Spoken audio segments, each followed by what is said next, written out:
दोस्तों आप देख रहे हैं पीएनजी न्यूज यानी प्योरेंजेनिक न्यूज। आज हम आपको एक आप लोग का जो जैसे शंका है ये आप देखे होंगे पेपर में कि आए दिन ऐसा लिखा हुआ ज़्यादा आता है कि कई डॉक्टर पकड़े गए जिनके पास में बोगस डिग्री थी, या जो झोला छाप जैसे शब्दों का प्रयोग किया जाता है डॉक्टरों के ऊपर में।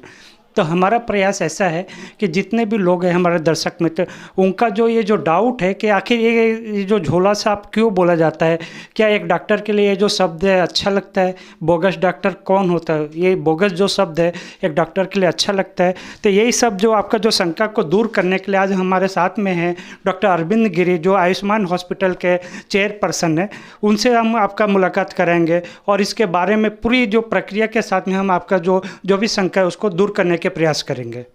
सर, पीएनजी न्यूज में टाइम देने के लिए आपको धन्यवाद। और ये पूछना चाहूँगा कि आए दिन अभी पेपर में आ रहा है कि जैसे झोला साहब डॉक्टर पकड़े गए, या बिना डिग्री के डॉक्टर पकड़े गए, या बोगस डॉक्टर पकड़े, तो ये सब ऐसे डॉक्टर के आगे जो ये सब लगता है तो डॉक्टर का जो एक इमेज होता है समाज में बहुत ही रेपुटेशन वाला होता है। तो ऐसा कौन से डॉक्टर ये कैटेगरी में आते हैं? Thank you PNG news. Good evening. मैं डॉक्टर अरविंद गिरी, आयुष्मान हॉस्पिटल सोनी की चाल से कंसल्टेंट फिजिशियन एंड कार्डियोलॉजिस्ट। अभी कुछ समय से न्यूज़पेपर और मीडिया में के रिपोर्ट के अनुसार कुछ एरिया में अहमदाबाद में कुछ इलीगल प्रैक्टिस के फॉर्म में बोगस डॉक्टर या इलीगल एलोपैथी प्रैक्टिस करने वाले डॉक्टरों के बीच में छोटे मोटे क्लिनिक बंद करने के और उनको लीगल नोटिस देने की तैयारी चल रही है। एक्चुअली ये केस जो है उसमें दो तरह के केस पाए जाते हैं। उसमें एक होता है कि जो BAMS, BUMS या BHMS जो अपनी होम्योपैथिक, यूनानी या आयुर्वेदिक प्रैक्टिस के अलावा वो एलोपैथिक की इलीगल प्रैक्टिस करते हैं, उनको नोटिस दिया जा रहा है और उनके क्लिनिक बंद किए जा रहे हैं। और दूसरे ऐसे हैं कि जो कि सिर्फ एक एक्सपीरियंस फॉर्म ऑफ स्टाफ या कंपाउंडर है, इस तरह के लोग जो क्लिनिक खोल के बैठे हैं, जिनको कि झोला छाप या बोगस डॉक्टर भी कह सकते हैं। लेकिन ऐसा है कि यहाँ पे लोग BAMS, BHMS या BUMS को भी झोला छाप या बोगस डॉक्टर कहते हैं। एक्चुअली वो बात गलत है। उनको बोगस डॉक्टर नहीं कह सकते। वो अपनी काउंसिल में रजिस्टर्ड डॉक्टर हैं, वो अपनी प्रैक्टिस होम्योपैथिक,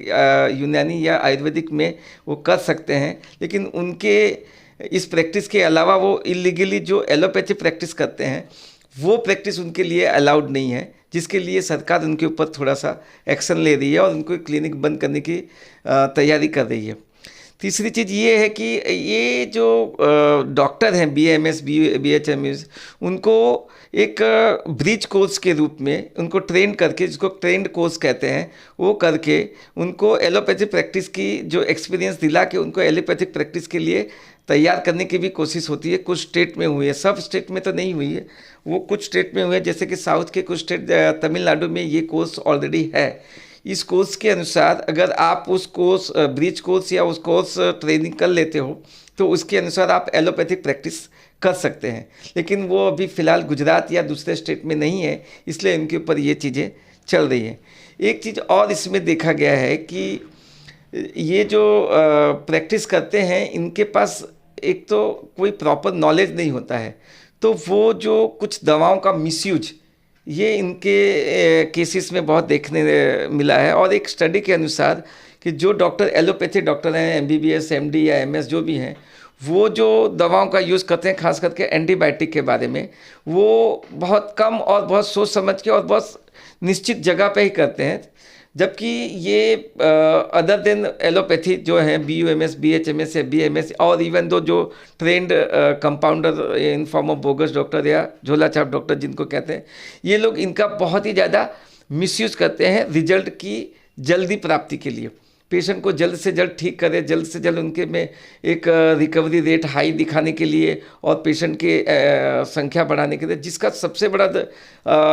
नुकसान ये होता है कि कुछ सीरियस पेशेंट जो उनसे ट्रीट नहीं होते, जो इनकम्प्लीट ट्रीटेड पेशेंट होते हैं, वो रेजिस्टेंट पाए जाते हैं कुछ एंटीबायोटिक और इंजेक्शन या कोई दवाओं में, तो जिसके कारण कि वो पेशेंट को एक अलग ही तरह का हायर इंजेक्शन में शिफ्ट करना पड़ता है, जिसकी कॉस्ट, जिसकी इफ़ेक्टिवनेस और जिसकी साइड इफ़ेक्ट, ये तीनों पेशेंट के लिए कभी कभी ख़तरनाक हो जाता है। और पेशेंट तीनों तरह से, इवन फिज़िकली, इकोनॉमिकली और मेंटली, तीनों तरह से वो डिस्टर्ब हो जाता है और रेजिस्टेंट पावर देखने के कारण पेशेंट को और भी दवाएं नहीं भी असर करती हैं, जिनको हम एक तरह से बोलते हैं कि सुपर बग्स टाइप के सिंड्रोम्स बोलते हैं, जिसके कारण पेशेंट की किसी भी प्रकार की एंटीबायोटिक नहीं इफेक्ट करती है। ये जो एंटीबायोटिक का दुरुपयोग है, इसी को देखते हुए एक सरकारी एक कोर्ट में अवेयरनेस तरह का एक PIL तरह का कुछ किया है, जिसके कारण कि इनके रिस्पांस में हाई कोर्ट या सुप्रीम कोर्ट या लोकल कोर्ट के डायरेक्शन में ये एक्शन लेके और ये सारी क्लिनिक जो गैर कायदेसर जो इलीगली प्रैक्टिस करते हैं विदाउट नॉलेज और विदाउट ब्रीच कोर्स ट्रेनिंग, उनके लिए ये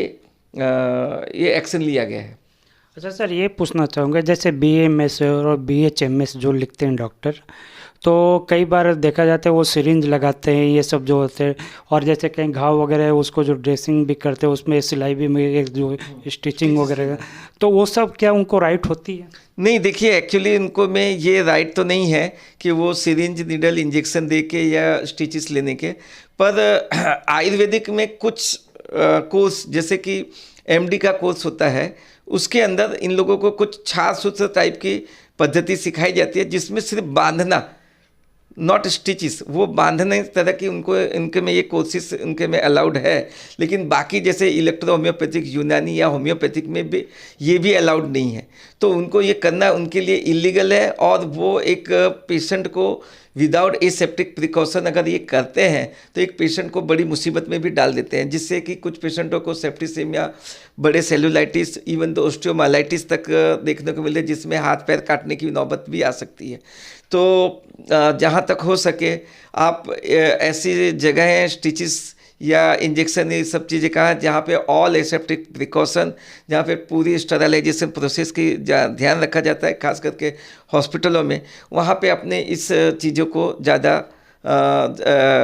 कराएं। ये जो स्टिचेस करवाएं या जो भी करवाएं, जहाँ पे भी चोट लगे या उसमें हॉस्पिटल में जाके करवाना ज़्यादा बेहतर रहेगा।